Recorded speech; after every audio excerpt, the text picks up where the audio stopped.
Chairman. Gentlemen, I could probably fill like this roster here with reports from GAO or Inspector Generals about a problem we had in FAA where organizational design authorization was given to Boeing to have inspectors review the work and work with the FAA.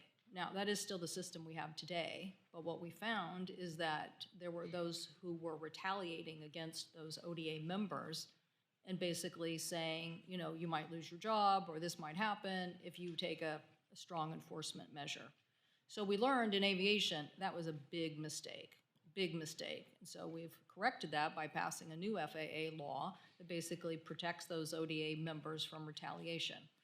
This Department of Transportation has issued a new rule basically saying that you can retaliate against the inspectors in your agencies. So I want to know from you whether you believe that you are going to protect these inspectors from that kind of retaliation.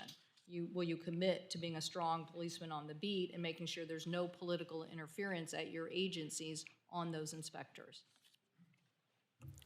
Senator Cantwell, thank you for the question. I can tell you that throughout my career in law enforcement, I mentioned earlier that enforcement is key, and making sure that the bad actors, as was mentioned here, are dealt with accordingly. And the inspectors and officers that work within FMCSA have a diligent job to do in making sure that they can carry out the missions and place these bad actors out. And it's extremely important to me that we make sure that we do that and we work together collaboratively with them and give them the tools in the toolbox that they need to address these issues that you're referring to.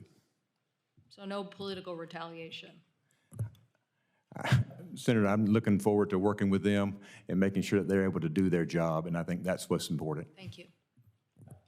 Yeah, from my experience working with the fantastic investigators, both in the Office of Vehicle Safety Compliance and the Office of Defects Investigation, you really need a robust, honest, back and forth relationship with them.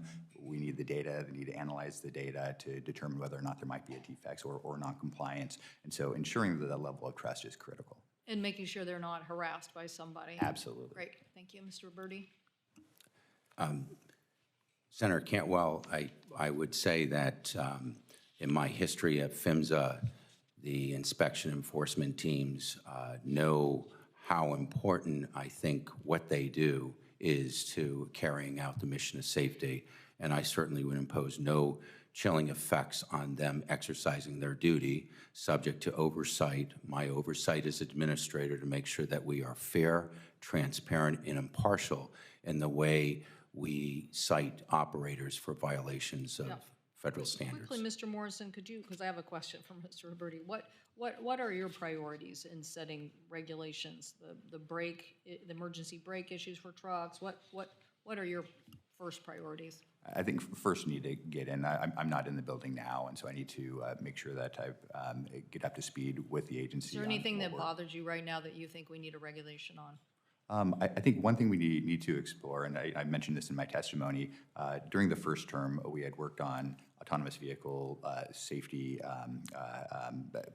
framework, taking comment from the public, working with industry to get a sense of the state of technology. I think the state of technology has moved forward now, and I think we're at the point now where we need to start looking to find ways we can build public trust, and that includes guidance documents and regulation once we're at that point. Yeah, I'll ask some more for the record on that. But Mr. Roberti, you mentioned the cybersecurity problem, and pipelines are now. You don't threaten the United States anymore by, well, you might, but you might. Sending a sub into our waters or a plane into our airspace. You basically use the pipeline system or some other system to cause failure. So what do we need to do to accelerate our protections of our U.S. pipelines? Well, the cybersecurity jurisdiction resides within the Department of Homeland Security. During my last time at PHMSA, we negotiated and executed an interagency, interdepartmental agreement to help bolster our presence in control rooms, working with the Transportation Security Administration. We also engaged directly with the Department of Energy. I think that across the federal landscape, there needs to be full engagement, information sharing, and thinking about how we can leverage each other's resources. And PHMSA has inspectors out in the field. TSA doesn't, so we work to partner with them to bring more visibility and put an eye on some of the important factors of what operators should be doing on the pipeline front. Collaborating with... Doesn't Colonial tell us we need some sort of task force? And you mentioned the private sector. I'm a big believer in encouraging that dialogue back and forth. But the problem is here you're way down in the bowels of DOT, and yet this is a big infrastructure issue for the U.S. And how do we get it elevated so that we are putting the best cyber minds onto this particular task? Yes, so as I said in my testimony, this is a top priority for me. The threat vectors are always, they're constant and they're always changing and they're always evolving. I think what you need are people who come into these positions to have that at top of mind. Those are the things that should wake any administrator up at 2 a.m.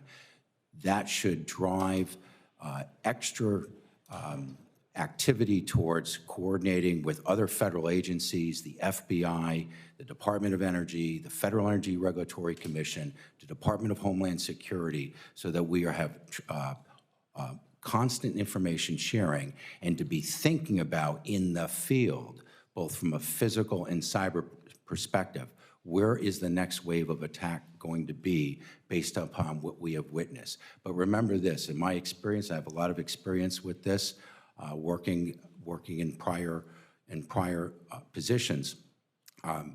It is never the moment that the attack of today is an indicator of future threats, but does not necessarily replicate what that next threat vector and attack will be. And that's where we need tremendous vigilance. There's not enough.